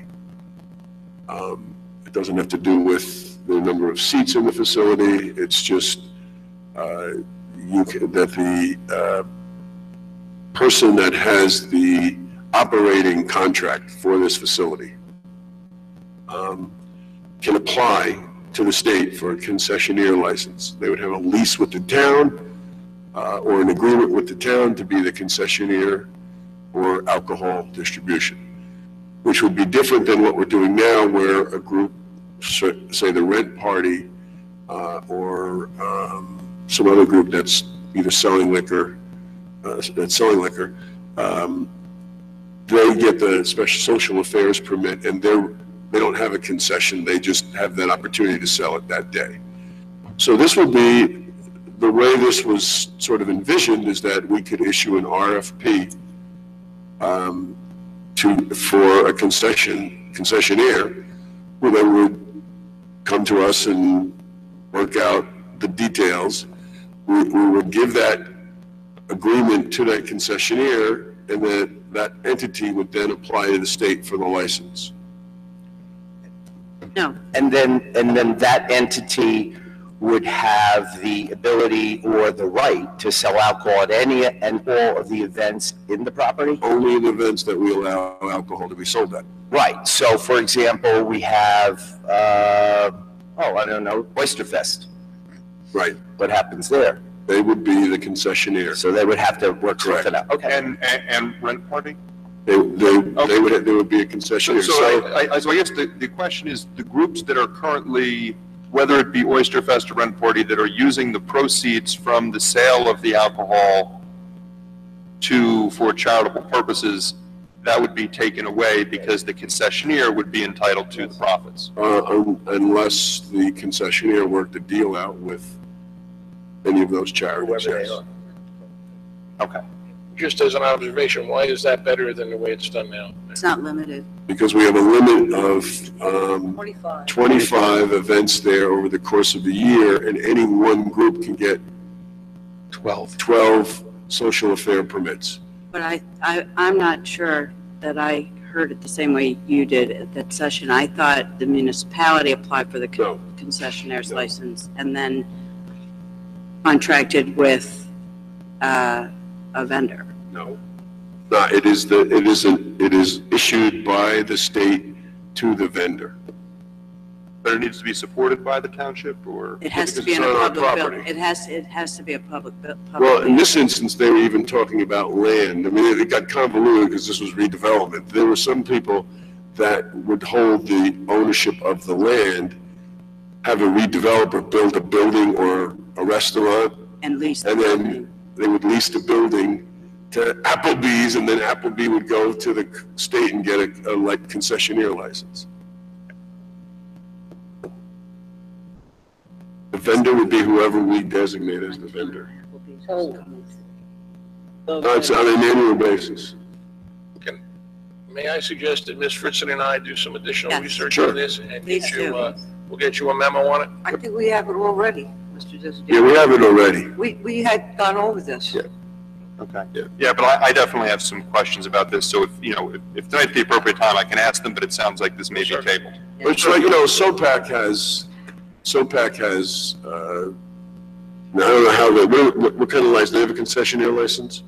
I'm not sure at all. Okay. I don't think. We'll get you the information. Yeah, get more information. Thank you. Thank you. Okay, thank you. Thank you, everybody. Lastly, for discussion, we have the proposed process for finding a new administrator. We know, What happened to our administrator? Mr. Manning is retiring on May 31st, 2018. But he looks so sexy with his beard. And, If we don't discuss this, he can't go, right? I would Yes. say no. I would Right. say no. So what we're looking to do is to authorize tonight that we put out a request for proposals for a municipal management search firm, that we get the proposals back, and that we, in early December, and then we make a decision at our December 9th special meeting in awarding the contract to one of these firms so that the search can begin. Our goal is to have somebody on board by mid-April, so they can work about 6 weeks with Mr. Manning before he leaves. Yes, right, and we have it all laid out in the, No, I said that. so if you, So if no one has any questions, then we just need to get a motion to issue a request for proposals for municipal management search firms. So moved. Second. Please call the roll. Ms. Adams? Yes. Mrs. Louerier? Don't know, can he stay? no, Yes. thank you, but Mr. Lambert? Yes. Mr. McGee? Yes. Mayor DeLuca? Yes. You never knew you were so loved. You should have said you were retiring a long time ago. what, yeah. We get a motion on the consent agenda? Mr. Mayor, I'd like to move adoption of the consent agenda. Second. Please call the roll. Ms. Adams? Yes. Mrs. Louerier? Yes. Mr. Lambert? Yes. Mr. McGee? Yes. Mayor DeLuca? Yes, thank you. We're now at our second public comment period. Is there anyone who would like to address the Township Committee?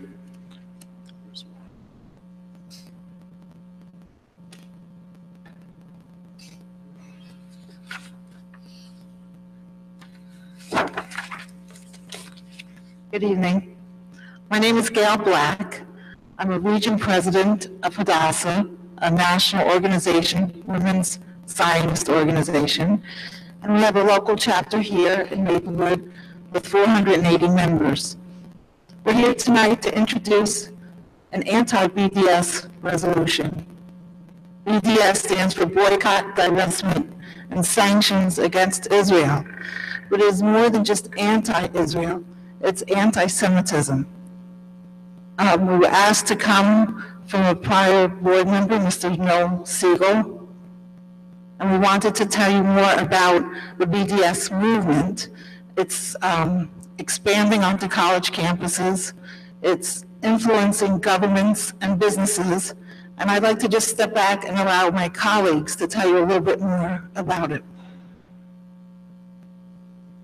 Good evening. I'm Stephanie Z. Bonder. I'm the immediate past president for Hadassah, Northern New Jersey. Hadassah, Northern New Jersey spans from Union County through Morris County, Essex County, Bergen County, Passaic County, and Hudson County. As Gail stated, we have a chapter here in Maplewood. Professionally, I'm a teacher at Golda Academy, a school in which many residents from Maplewood send their children. And in Hadassah, I'm on the national advocacy team. So we're here today, as Gail mentioned, at the request of Mr. Noel Siegel, who was a member of your committee, and he asked us to come because he saw that Hadassah, with the Simon Wiesenthal Center, went to the Township of Milburn and asked them to pass the same resolution. We went to Milburn after we had successfully passed it in Caldwell and West Caldwell and Livingston, all in Essex County, and it was passed in Milburn as well. The Boycott, Divestment, and Sanctions movement supports the delegitimization of the State of Israel. It rejects any national Jewish aspirations, and it repeatedly attacks Zionism and has never condemned attacks on Jewish people in the State of Israel. This organization's only goal is to isolate and alienate Israel. It provides misinformation on Israel and what is happening in Israel. No state is a perfect state, no country is perfect. However, Israel is the only democracy in the Middle East. It is the most liberal country in the Middle East, and it is the only country that provides the rights that we in America are used to. This BDS movement is a hateful, divisive, and it ultimately diminishes the chance of peace between Israelis and Palestinians because it is promoting a hateful agenda. We ask that you pass an anti-BDS resolution at a time when we see an escalation in hate and bias crimes throughout our country. It is also very prevalent on college campuses. And when you have students from your community of Maplewood going out into the greater world, they need to have a good role model. If your town passes an anti-BDS resolution, then they know they come from a community that supports diversity and it supports a multicultural agenda. My nephew is on Northwestern University. Last year, they did pass a BDS resolution, and it promoted a lot of hate against the Jewish students on campus. My niece is a student at the University of Michigan, and only 2 weeks ago, they also passed BDS at the school. And again, the students felt very anxious, and they felt that they were targeted as Jewish students. Last week, November 15th, the University of Maryland defeated a BDS resolution because the university professors, along with the students, said that this is not what a liberal college campus should be. You need to have discussion and you need to have communication. So whether you do have opposing opinions, you can have a conversation versus having an attacking situation. Right now in our Congress, there are 2 bills. In the Senate, there is a new bill that is called Combating the BDS Act of 2017. This is in the Senate, and it would grant local and state governments the right to terminate pensions and contracts from entities that boycott, divest from, or sanction Israel. This is a bipartisan measure, and it would also provide federal authorization for state and local officials to take action against efforts to delegitimize the state of Israel. In the House and the Senate, there is the Israel Anti-Boycott Act. This would expand the U.S. anti-boycott laws to international organizations, including the United Nations and the European Union. This measure also calls on the U.S. Export and Import Bank to consider BDS activity when reviewing foreign companies' credit applications. In August of 2016, the state of New Jersey passed anti-BDS legislation, which prohibits the state from investing in companies that boycott Israel. So if Maplewood joins in this movement to be against the BDS movement, you are joining not only with the state, but also with the federal government, and you are being a role model for all of your students. My sister is a teacher in the South Orange Maplewood School District. You have a multicultural community here. An anti-BDS resolution supports diversity and takes a stand against discrimination and hate. It works only against the state of Israel for supposed human rights violations. It does not take a stand against countries such as Syria, which we have proved has gassed its own citizens, or Iran, a country who hangs people who are accused of homosexuality. There are many other human rights violators in the world, but the BDS movement only wants to delegitimize the state of Israel because Israel is a Jewish state. If you, as a community, vote for an anti-BDS resolution, you are showing that you stand against hate. As you know, in our society right now, there's a great deal of hatred. Anti-Semitism is on the rise. You have a thriving Jewish population in Maplewood, and it would show those people as well that you support them. Hadassah was founded in 1912 by a group of Jewish women who wanted to bring modern medical care to pre-state Israel. In 1912, there was no electricity in Israel. There was no modern anything. But a group of women, before there was a right for women to vote in this country, and before any women had some financial power, they raised enough money to send 2 nurses to Israel. Those 2 nurses started the Hadassah Medical Organization, which then spanned the whole length of Palestine. Hadassah treated in the 1900s anyone who walked in their door, and today the same is true. If you walk into Hadassah Hospital today, you will see Jewish, Arab, Muslim, Christian patients and doctors working and living together. Hadassah was actually nominated for a Nobel Peace Prize in 2005 because Hadassah treats everyone, regardless of their background. Because saving lives is what our organization is all about. If you as a community support the anti-BDS resolution, you're in essence saving people from hate, and that is really saving another life. So we ask that you pass this resolution. I have a copy that I can share with you, and we would be happy if you have any questions. Are you going to speak, sir? One more, if I may. Okay. Mr. Brevity, I'll Yes. keep my comment short. Just say who you are. My name is David Bleckman. I work for an organization called the Simon Wiesenthal Center. We're a global human rights organization devoted to fighting anti-Semitism, bigotry, and hatred in all its forms and facets.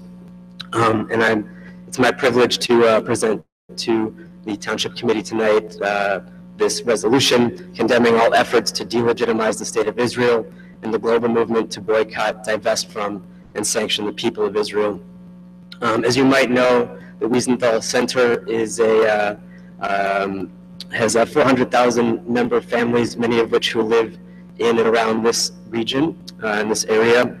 I believe that it's important to call attention to the realities of the BDS movement, insofar as this movement aims not to advance peace, but exists solely to delegitimize America's only democratic ally in the Middle East. The question that I often get when I speak at council meetings and committee meetings such as this is, why should a local municipality take on or get involved with an issue that has such a global scope? And my answer to this is that time and time again, we have seen right here in New Jersey, swastikas drawn, attempts to block Jewish speakers on local college campuses, and more importantly, and especially for me, the harassment of our own New Jersey students if they voice any support for Israel, or in any case, are simply just Jewish. At a time when hatred and violence, and intolerance is on the rise, I too ask that this Township Committee join a growing number of communities to take a stand against anti-Semitism. We've passed this resolution in just over 20 local municipalities in the region. The language of this resolution was first passed a little over a year ago in the New York City Council. Mayor, members of the Township Committee, I thank you for the opportunity. Thank you. So I did receive a letter with the resolution looks like it was dated November 7th. So we received it after our last meeting. So I brought it to this meeting. And I mentioned that I received it. Not everyone has seen it, so I'm scanning it and sending it to everyone, and then we'll be talking more about it. So we're on it. We have it. Does the letter include a copy of the resolution? Yes. Okay. So I'll get that all out electronically. You can hand them out, but I'm going to get it out electronically so people can look at it, and we'll see where we're at. Right. Yes. Okay. All right. Thank you. Thank you very much. Anyone else want to address the township? I'm here on behalf of Some Action. My name is Lily Hawkins. I've heard that you're possibly considering a resolution in support of TPS, or temporary protective status. As of last night, the Trump administration gave notice that they would rescind TPS status for, which was giving some Haitian immigrants rescind TPS status, giving some Haitian immigrants only 18 months to leave the country. Some Action was holding a teach-in with Haitian faith leaders in Newark at the time when the news broke, and the room burst into tears. We ask you, as our leaders, to please reach out to our Congressman Payne and Menendez, Congressman Payne and Senators Booker and Menendez to co-sign on the pending legislation granting a pathway to permanency for TPS residents.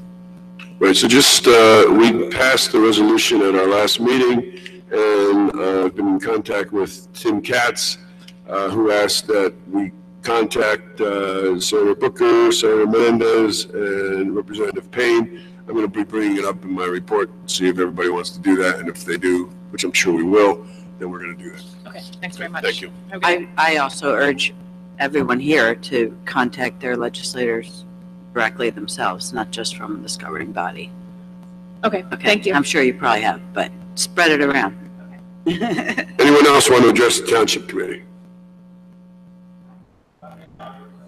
Make comment or seek your guidance on Chapter 181 on noise. We just need your name and address. My name is Peter Marcino, and I live at the new Claris building at 160 Maplewood Avenue. I have lived there for about a month now, and I think I've had about 4 good nights of sleep. And that's primarily because of tractor trailer activity in what we would probably all refer to as the wee hours of the morning. Initially, it was Starbucks resupplying the store in our building between 2 o'clock and 4 o'clock in the morning. And that's generally followed up at about 5 to 5:30 when the tractor trailers start to pull up to the King supermarket. Now, it's the usual thing. A tractor trailer is noisy, just by definition. They often sit there and run for a half hour or an hour. There are lift gates that go up and down. There are pallet jacks while they load and unload. And I know there's an ordinance here. I looked into it about noise. When you live on Main Street in Maplewood, I think you're gonna expect some noise. We don't have any problem with that, or with trains going by. But the tractor trailers are really, a bit over the top. Again, if it was at a reasonable hour, at 7 in the morning, or even 9 or 10 o'clock at night, I don't think anybody would object to it. I know there are quite a few people in the building that object to it. I'm not much of an organizer, so I thought I'd just follow it up myself. Now, I understand from the owner of the building that he is addressing the issue with Starbucks, and there may be some resolution there. I don't know whether the King supermarket has some sort of an exemption to this law or this rule, but usually it's 5:30 in the morning when that parade of tractor trailers begins, and I would just kind of seek some guidance as to, I think everybody has a right to a decent night's sleep, and mind you, it's a commercial street, I realize that, but with the approval and now the presence of the Claris building, it's got a residential component to it. So I think maybe somebody needs to address, do the rules or regulations have to be either changed or does somebody have to comply with this law? So there's no exemption for Kings. Or Starbucks. Or Starbucks, right? Well, and then I don't know the law that you're citing, the noise. Oh, I was referred to Chapter 181 of the Village Code. I know it's our law, I just don't know what. It's Chapter 181 of the Village Code, and basically it says that, you can't annoy, disturb, or endanger the comfort or health or peace of others. And it goes on, but basically it says between 11 o'clock at night and 7 o'clock in the morning, there shouldn't be any unnecessary noise. That's really where I was going. And this is really noisy. So I just seek your guidance. I had spoken to, I think it's a Mr. Rowe here, who's in charge of the health commission or something along those lines. And he had suggested maybe I should go to municipal court and file a complaint or something. But I thought, well, maybe you guys could give the issue some time. Mr. Mayor, one of the issues he mentioned, I think, in terms of these trucks idling for, for 20 minutes, 30 minutes, an hour. I mean, obviously that's something that is a state law issue, and that we could address regardless of the noise ordinance that you've correctly raised. But it seems like that's a separate issue that we can and should address, and that's something that so I'll bring to the attention of the acting chief of police as something that he can have. Yeah, the reason I thought there might be an exemption is very often, depending on the days, I suppose, they actually put barriers up in the street, and there's often a policeman there directing people around the barrier. So I thought, oh, well, maybe this is something I think that's has the approval of the community. Yeah, I think that was during construction. Have you seen that? Probably, I'm not keeping track of it on a daily basis, but probably within the last 7 days, certainly. Oh, okay. So the idling is for the engine. So if it has a refrigerated unit, some of these have refrigerated units. I would assume so. I mean, they're stocking a food supply store, a supermarket. If milk's coming in, they have a refrigerated unit on Yeah, that. And I don't think on they that. like to turn those off. Well, you have an issue of the food waste. Yeah, You can't. yeah. So what we can do is we can reach out to Kings and better understand their deliveries. We did create a loading zone in the Rickleton lot. Of course, they probably want to be right up front. You know, I don't think there's any complaint. There are trucks and tractor trailers of all sizes and types and varieties that come and go all day. It's just the fact that they do it at 4 and 5 in the morning. Okay. It's just really a time issue. Let us figure it out. We'll talk to Mr. Rowe and figure out options. Thank you. Should I follow up through him? Yes. Okay, super. Thank you very much. Thank you. Thank you. You know what, if you could, if you'd give Ms. Fritzen your contact information, our clerk. Anyone else want to address the Township Committee?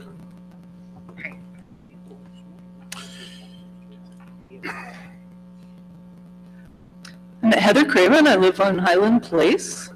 And regarding the newly forming police advisory group, board or committee or whatever it's going to be, I really want to thank the committee for all your work on this. Your willingness to really listen to the community and respond to community concerns makes a huge difference, and it's really appreciated. It's been really clear from the events of the past year or so that in addition to communication and transparency, there's also a real need to improve accountability and oversight. And we understand that because of the legal and collective bargaining issues, this group's role in that is probably going to be pretty limited. Given that, we'd like to ask that the committee really thoroughly explore all the possible options for leadership for the police department, whether that's a national search for a new police chief or looking into other models such as public safety director or police administrator or some of the other models that towns use. Right now, community groups are not making any specific recommendation on that. There are pros and cons to each of those options, and not all of them might be doable for our area. But we would like the committee to just take that under advisement and really strongly consider accountability and oversight when making those decisions. And again, thank you again for all your efforts on this. Thank you. Thank you. Thank you. Anyone else want to address the Township Committee?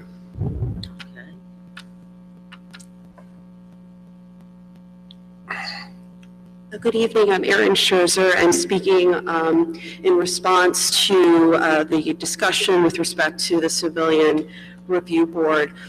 Really appreciated the helpful dialogue this evening and look forward to our meeting in early December.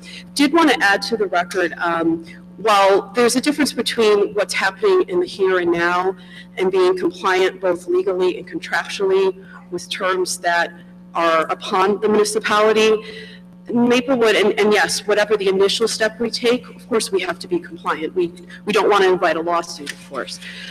But Maplewood is a municipality that has always pushed ahead. And I have to think back to the last time on a civil rights issue, which this is, that we did push forward, and that would be back in 2008, 2009, when this Maplewood was the very first municipality to push the state of New Jersey to allow same-sex marriage. We worked with other towns, we pushed state legislators, we pushed everyone we possibly could to move the mark. So while we handle our housekeeping here and get our police department and our community to have a better relation and that everyone is being protected, let's not lose that spirit, and let's channel back and realize that as a municipality, we can be the leaders in terms of trying to change state law. What happens in Newark is it hasn't even actually finally been decided.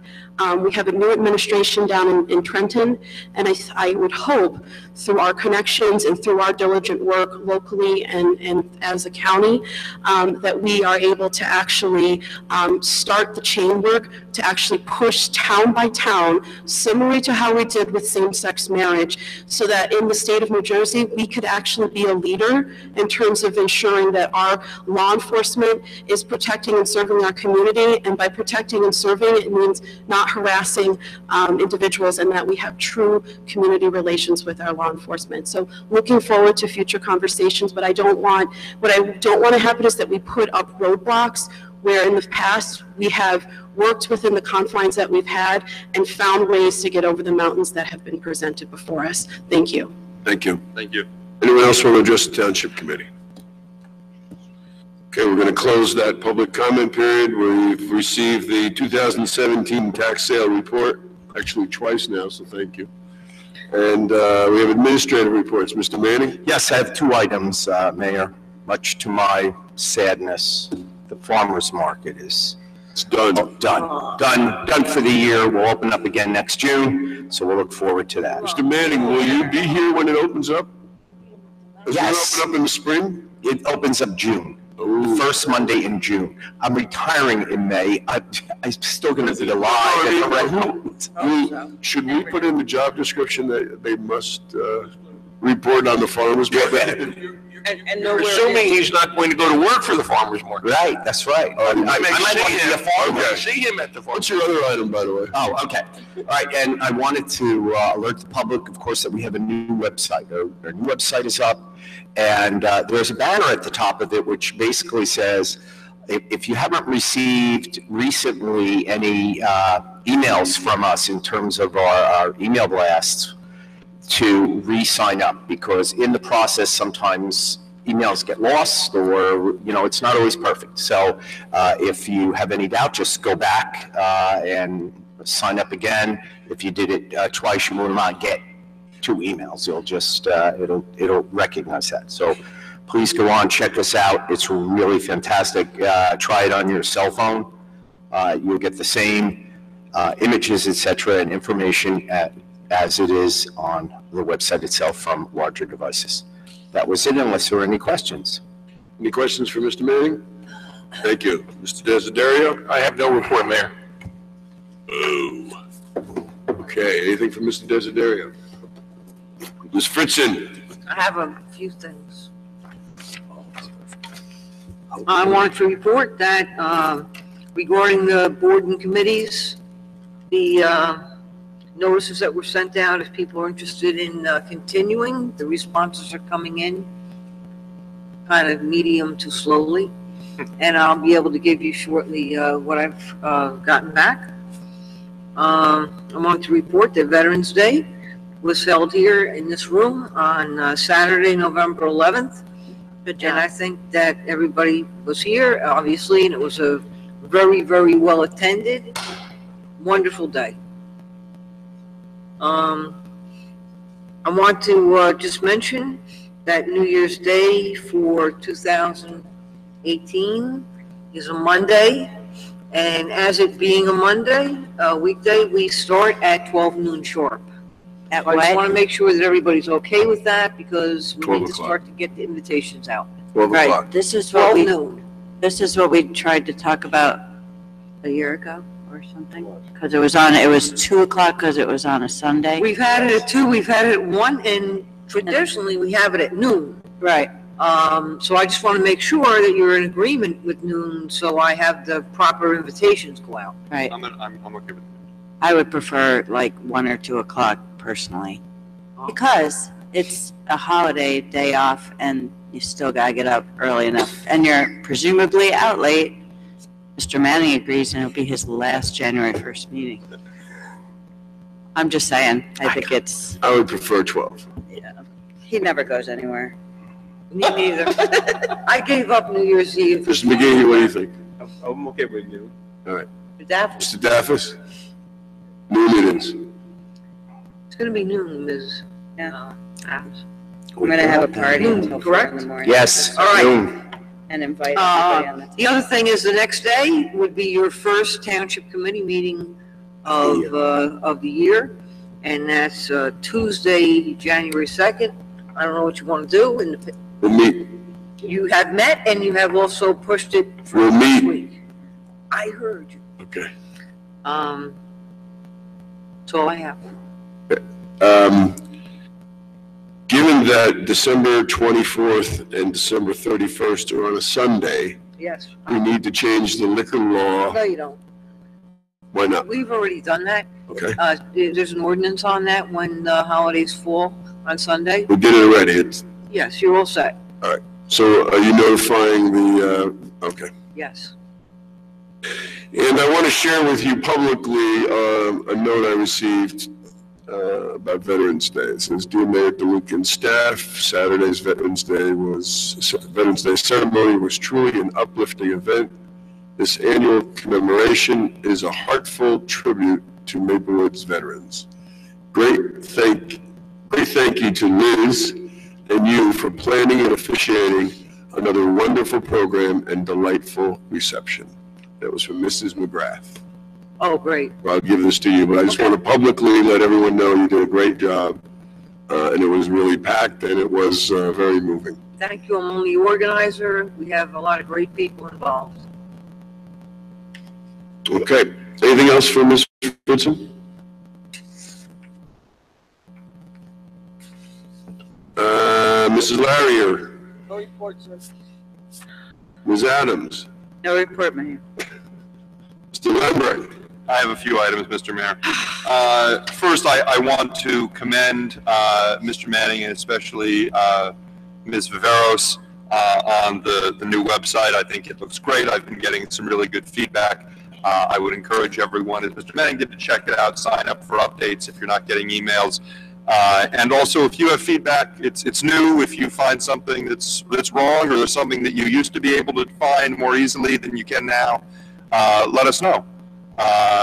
But I think it looks really good on all the devices I've tried it on. So thank you to you and thank you to Sonia. We last week, all of us and Mr. Daffis attended League of Municipalities. We were very busy. We attended a lot of sessions that I think gave us some great ideas for our community, and we made some good contacts. Our mayor moderated a panel on traffic safety. We also, between us, attended sessions on municipal bonds, liquor licensing and economic development, police community relations, merging public safety departments between towns, community health and wellness, and helping downtown business districts. And also we're able to make a lot of connections with other leaders at the state and local level around New Jersey. Thank you.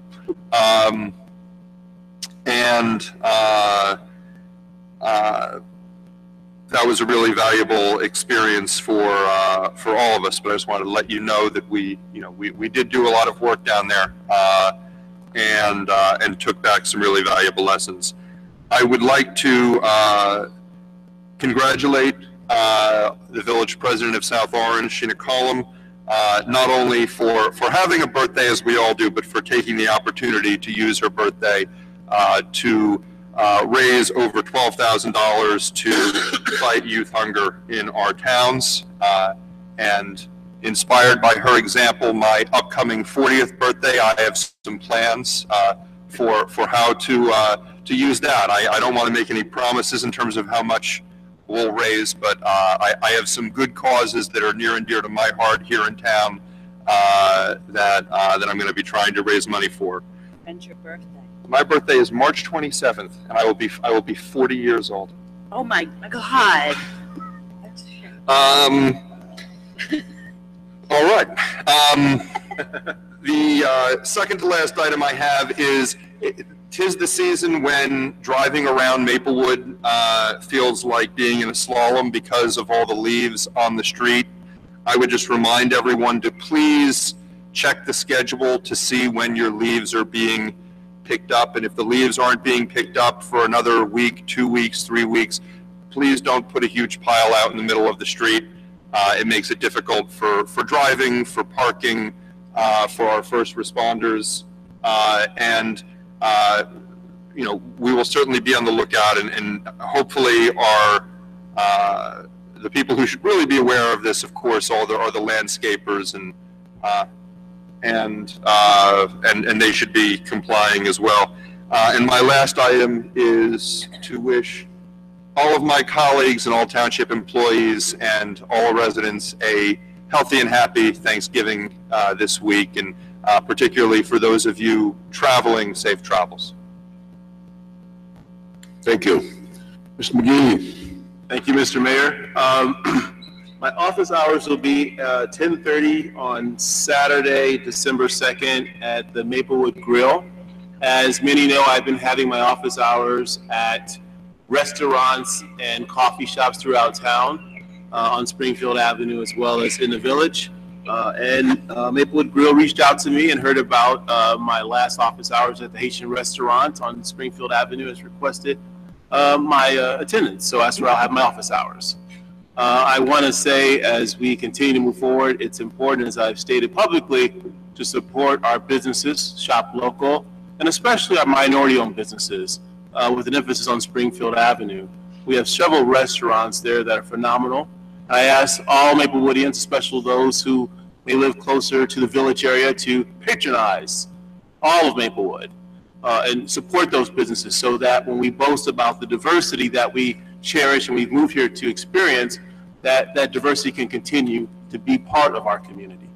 And with that being said, the suit I'm wearing tonight is from Top Hat and Tails on Springfield Avenue. That's an African-American male-owned business, who former New York Giant actually, who has suits and tuxes and also does rentals. So for those on the street, I mean Wall Street, and those who work in business in the financial sector, Top Hat and Tails, they're having a Black Friday sale starting at 11 o'clock on Friday. Support our local minority-owned businesses. I'd like to also thank the residents who are here tonight regarding the committee, the Police Advisory Committee Board, what we're going to call it. We do appreciate your time, and we do recognize you.